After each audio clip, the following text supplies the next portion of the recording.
Hi, Jason Rice with LotParty. I want to give you another tip to increase your used car operations.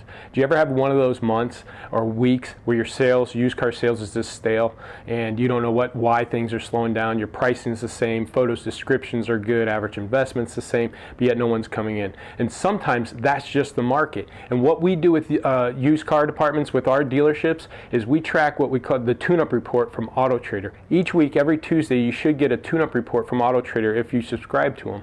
And in that tune-up report, it actually shows you how many shoppers that week were in your market. It'll also show you how many cars you're competing against, how many were listed, total, new, and used. And what we do is we trend out that data. We look at how many shoppers are in the market. Then we trend out how many total cars, new and used, are we competing against. And then we divide that number up to see how many cars are available per shopper. And what that does is give us an overview of how we should approach our total inventory. So what we could do, for an example, let's say there was 20,000 cars out there and 20,000 shoppers. That's one car per shopper. But let's say all of a sudden within a few weeks dealers start ramping up inventory and all of a sudden fictitiously there's 20,000 shoppers but now 40,000 cars. Now there's 2 cars available per shopper.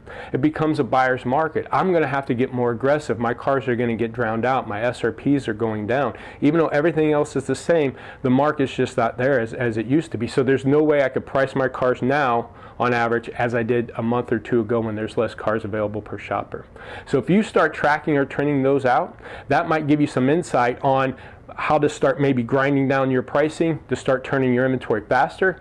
Turning it faster, it gets you more profit and improve your used car operations. Thanks.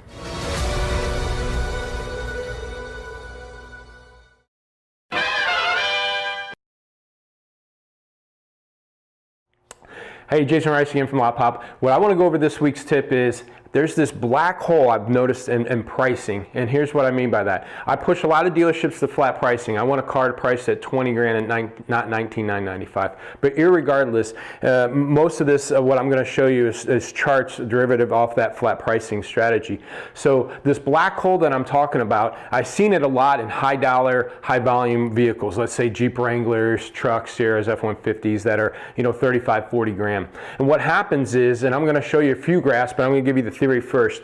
Let's say you have a truck priced at 40 grand and you're at 100% of the market.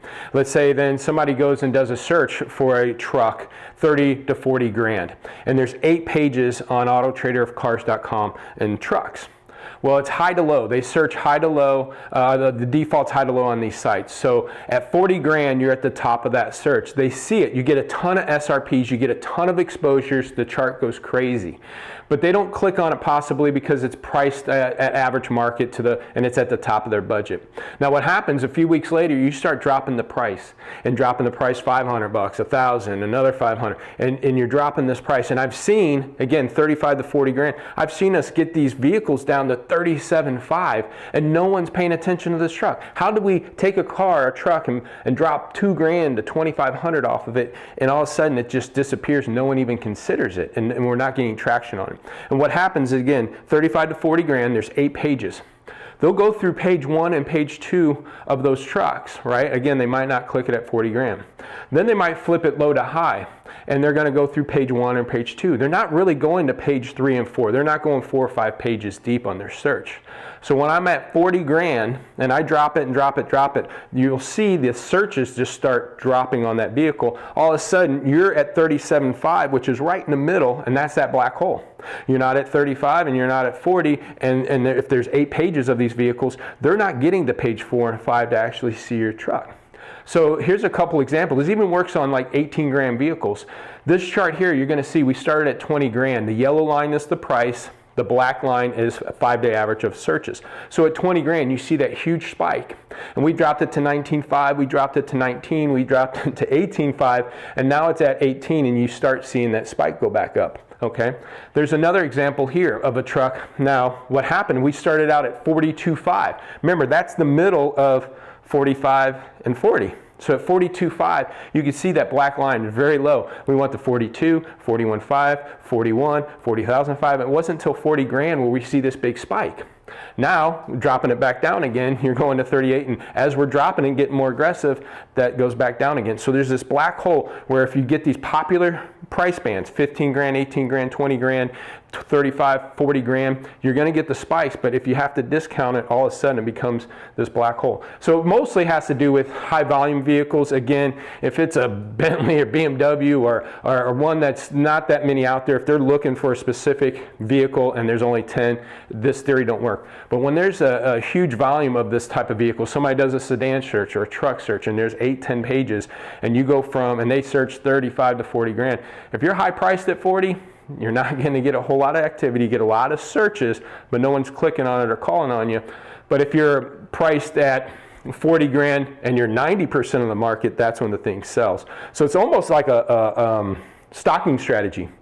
I tell my dealers I would almost avoid that truck, that if I bought it and priced it at market average, I'm at 40 grand, unless there's something special about that truck. If it's a normal truck, you might not get the exposure, and as you drop it down, it's tougher and tougher to sell because you lose exposure. There's some charts I showed you today. If you kind of get that, if you have any other questions or more information on it, give me a call at 844-LOTPOP4 or email me at jrice@lotpop.com. Thanks.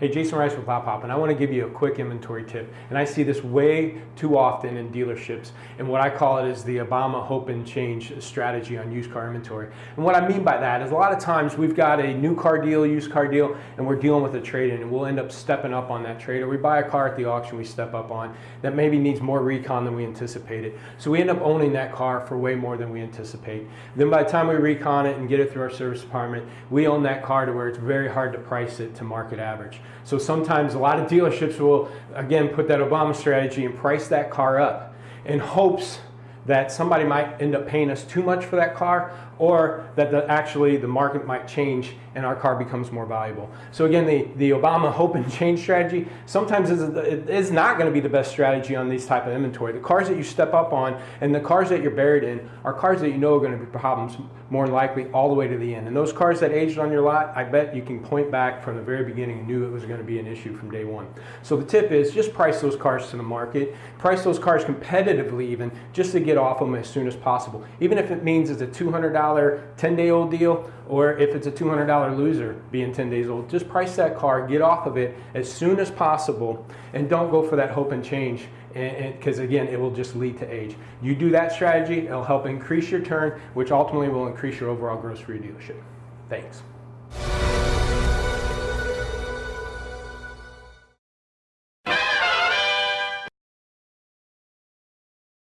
Hey, Jason Rice from LotPop. And again, I do dozens of meetings every week, and I talk to dealerships all over the country, from highline stores to independent lots to domestic stores, small, big markets, and I probably do about 1,000 price changes every week, and I see tons of trends going on out there. And Dale Pollock just did on his Velocity blog, dalepollock.com, he did an article, I think, on February 10th, talking about if you don't clean your inventory up now, you can be in trouble, because there's a high volume of lease returns coming into the market. There's a high volume of trades out there in the market, because we had one of the biggest new car years ever, and so there's a lot of supply out there in these used cars, and there's more coming.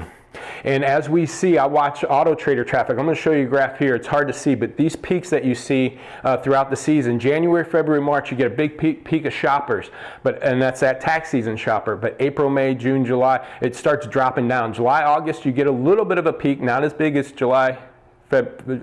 January, February, March, but a little bit of a peak, and then it goes back down to December till the year starts again.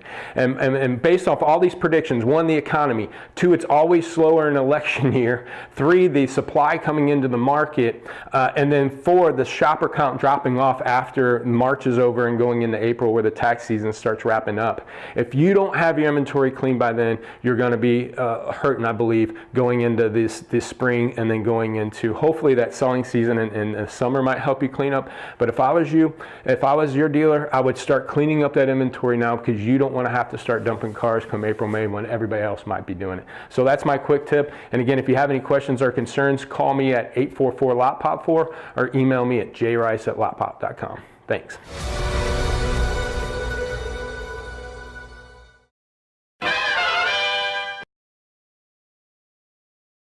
Hey, Jason Rice here. I want to get you a quick tip on what's going on with the industry right now with your used cars. And I'm giving you kind of a fair warning of what all these trends are going on right now. And if you don't get your inventory clean, you're going to be in a world of trouble, I believe, going into June, July, or May, June, July, and going into August, and especially after August and a drop down. And here's why. Let me give you some headlines real quick. I'm going to read this off, and we're going to pop them up here.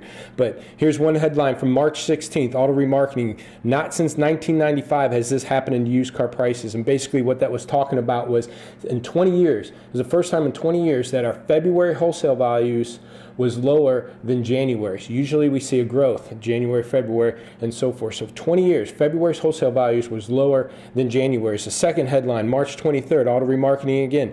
2016 depreciation forecast has level hitting of 15%. So talking about 15% depreciation in 2016 on used car inventory. Then another headline, April 7th, Manheim Index finishes Q1 with 3 straight declines. Again, April 7th, Auto Remarketing. 3 straight months in a row that January, February, March, that they had a decline from over the year over year. And then headline today, April 19th, Auto Remarketing again. Used car prices may show first full year drop since 2008. Okay, so those are the headlines that are going on right now. But here's also, there's a chart right here I'm showing you from Wall Street Journal. This is from Manheim Consulting, and it's showing that the 7.5 million projected used vehicle supply for 2018. But if you see the first faint line there for 2016, that's the level of cars coming into the wholesale market. And if you look at that chart there, it's the first time since 2002, 2003 have we seen levels this high.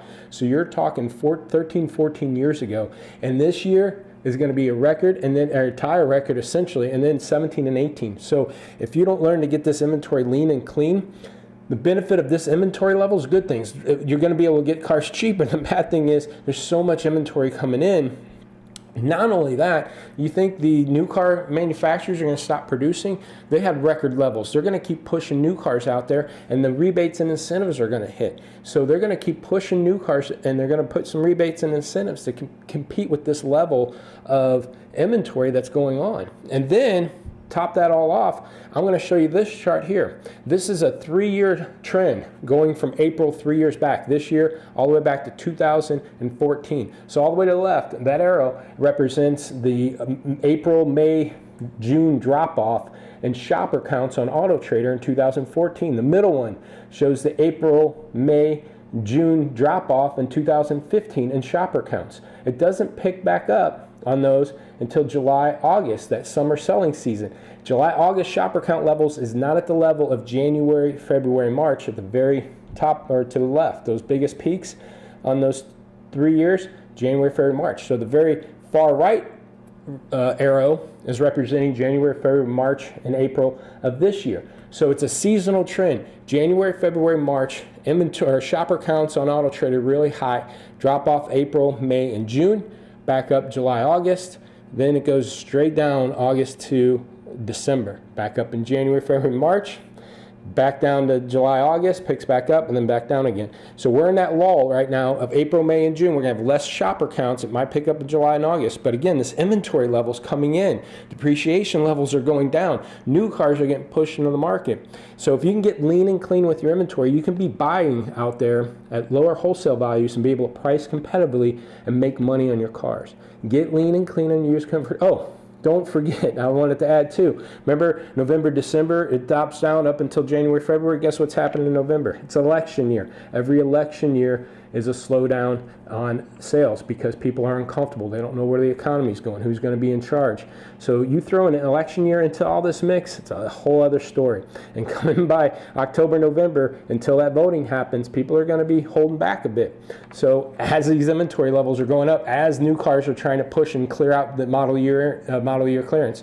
So I'm giving you a fair warning to get this inventory cleaned up. If you can't ignore these headlines and these charts and these trends and don't see this, you can be in again a world of trouble. I hope this is hopeful. I don't want to be, chicken little and the skies fall. I'm just trying to help you get your inventory cleaned up. If you want some help, we can give you a free valuation at LotPop.com. Visit there. We'll give you a free valuation. We'll look at your inventory, tell you what you need to do to get some things going on your inventory. Appreciate your time. Hope this is helpful. and catch our podcast on iTunes, our LotParty show on iTunes Autotainment Network, or go again to our website, lotpop.com. Check out our podcast, our quick tips, and any articles and so forth, or a free evaluation. Thanks.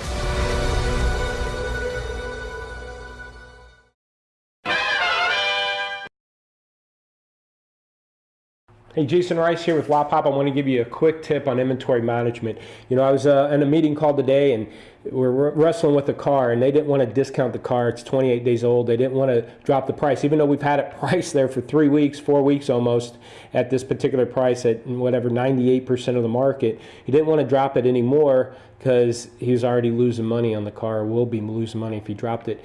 And, you know, I want to bring up the fact that, you know, what we owe on a car is relevant to its asking price. It's the same thing we tell customers time and time again when it has to do with their trade. How many times you've gone to a customer, offered them $7,000 for their trade, and they go, whoa, I can't do that.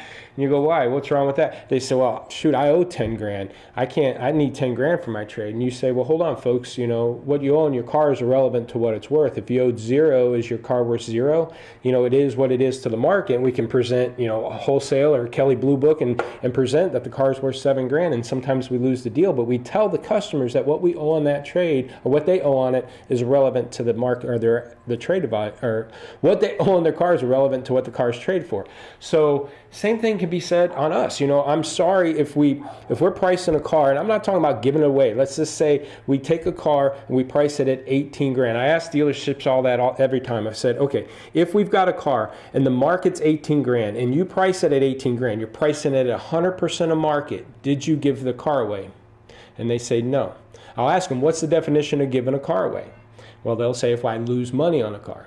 So again, go back, $18,000, price it at 100% of market. We sell it for $18,000. Did we give it away? No, we sold it for market average. Then I'll ask them, well, what if you owed $19,000 on it? Well, then we lose $1,000. Okay, so what the market value is on the car is what the car is worth, not so much what we owe on it. Regardless of how much we put in service and what we had to do to get that car done and what we had to do to step up to buy that new car deal, what we owe on the car is irrelevant. So price the car to market, give it 2 or 3 weeks. If it doesn't sell, adjust the price and move it down and get more aggressive. Give it another 2 or 3 weeks. If you're not getting traction on the lot and you're not getting traction online at SRPs and BDPs, drop the price again. Keep moving that car until you finally sell it retail, because it's not going to get any better. So again, just a quick tip, what you own the car is irrelevant. Price the car to market and keep adjusting to get that inventory turning. That's what's going to make you more profitable. Your first loss is your cheapest loss. Thanks.